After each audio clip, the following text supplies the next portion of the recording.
Hello everyone, welcome back to Manassu Kannada vlogs. ನಿಜ ಜ್ಯೇಷ್ಠ ಮಾಸದಲ್ಲಿ ಬರುವಂತಹ ಸಂಕಷ್ಟಹರ ಚತುರ್ಥಿಯನ್ನು ಕೃಷ್ಣ ಪಿಂಗಳ ಸಂಕಷ್ಟಹರ ಚತುರ್ಥಿ ಎಂದು ಕರೆಯಲಾಗುತ್ತದೆ.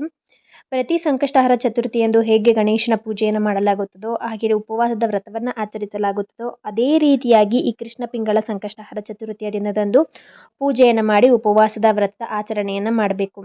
ಇವತ್ತಿನ ವಿಡಿಯೋದಲ್ಲಿ ಈ ಕೃಷ್ಣ ಪಿಂಗಳ ಸಂಕಷ್ಟಹರ ಚತುರ್ಥಿಯು ಯಾವ ದಿನ ಬಂದಿದೆ, ಹಾಗೆಯೇ ಮುಖ್ಯವಾಗಿ ಚತುರ್ಥಿಯ ತಿಥಿಯು ಯಾವಾಗ ಪ್ರಾರಂಭವಾಗಿ ಯಾವಾಗ ಅಂತ್ಯವಾಗುತ್ತೆ, ಜೊತೆಗೆ ಚಂದ್ರೋದಯದ ಸಮಯವನ್ನು ಇವತ್ತಿನ ವಿಡಿಯೋದಲ್ಲಿ ತಿಳಿದುಕೊಳ್ಳೋಣ.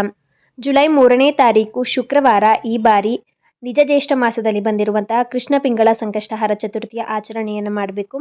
ಚತುರ್ಥಿಯ ತಿಥಿಯು ಪ್ರಾರಂಭವಾಗುವುದು ಜುಲೈ 3ನೇ ತಾರೀಕು ಶುಕ್ರವಾರ ಬೆಳಗ್ಗೆ 11:20 ಪ್ರಾರಂಭವಾಗಿ ಜುಲೈ 4ನೇ ತಾರೀಕು ಶನಿವಾರ ಮಧ್ಯಾಹ್ನ 12:40 ಮುಕ್ತಾಯವಾಗುತ್ತದೆ.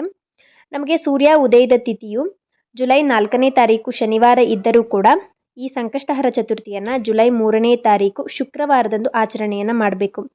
ಏಕೆಂದರೆ ಎಲ್ಲ ಒಂದು ಹಬ್ಬವನ್ನು ಮಾಡಬೇಕಾದ್ರೆ ವ್ರತದ ಪೂಜೆಯನ್ನು ಮಾಡಬೇಕಾದ್ರೆ ನಾವು ಸೂರ್ಯ ಉದಯದ ತಿಥಿಯನ್ನು ಗಣನೆಗೆ ತೆಗೆದುಕೊಂಡು ಆ ದಿನ ಆಚರಣೆಯನ್ನು ಮಾಡ್ತೀವಿ.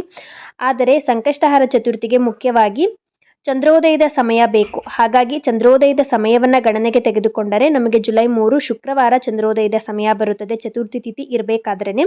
ಹಾಗಾಗಿ ಜುಲೈ 3 ಶುಕ್ರವಾರ ಸಂಕಷ್ಟಹರ ಚತುರ್ಥಿಯ ಆಚರಣೆಯನ್ನು ಮಾಡಬೇಕು. ಸಂಕಷ್ಟಹರ ಚತುರ್ಥಿಯ ದಿನದಂದು ಗಣೇಶನ ಪೂಜೆಯನ್ನು ಮಾಡಿ ಉಪವಾಸದ ವ್ರತವನ್ನು ಕೈಗೊಳ್ಳಲಾಗುತ್ತದೆ.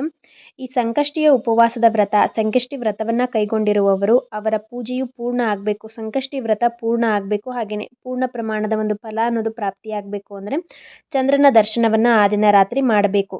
ಹಾಗಾಗಿ ಚಂದ್ರೋದಯದ ಸಮಯವು ಸಂಕಷ್ಟಹರ ಚತುರ್ಥಿಯ ದಿನಕ್ಕೆ ತುಂಬಾ ಮುಖ್ಯವಾದದ್ದು. ಬೆಳಗ್ಗೆಯಿಂದ ರಾತ್ರಿಯವರೆಗೂ ಕೂಡ ಉಪವಾಸವಿದ್ದು ರಾತ್ರಿ ಚಂದ್ರನ ದರ್ಶನವನ್ನು ಮಾಡಿದ ನಂತರ ಉಪವಾಸವನ್ನು ಮುಕ್ತಾಯವನ್ನು ಮಾಡಿ ಊಟವನ್ನು ಮಾಡಬೇಕು.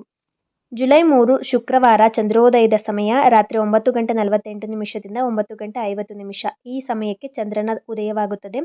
ಅಥವಾ ಮೋಡ ಕವಿದ ವಾತಾವರಣ, ಮಳೆ ಬರೋ ಸಾಧ್ಯತೆ ಇದ್ದಾಗ ಸ್ವಲ್ಪ ಚೇಂಜಸ್ ಆಗುತ್ತೆ. ಅಂದರೆ ಚಂದ್ರೋದಯದ ಸಮಯದಲ್ಲಿ ಸ್ವಲ್ಪ ಚೇಂಜಸ್ ಆಗುತ್ತೆ. ಆದರೆ 9:45 ಅಷ್ಟರಲ್ಲಿ ಚಂದ್ರನ ಉದಯವಾಗುತ್ತದೆ.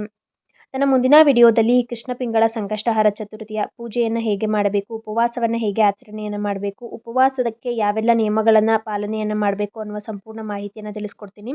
ಈ ವಿಡಿಯೋ ಇಷ್ಟ ಆಗಿದ್ರೆ ಮನಸ್ಸು ಕನ್ನಡ ವ್ಲಾಗ್ಸ್ ಚಾನಲ್ಗೆ ಸಬ್ಸ್ಕ್ರೈಬ್ ಮಾಡಿಕೊಳ್ಳಿ.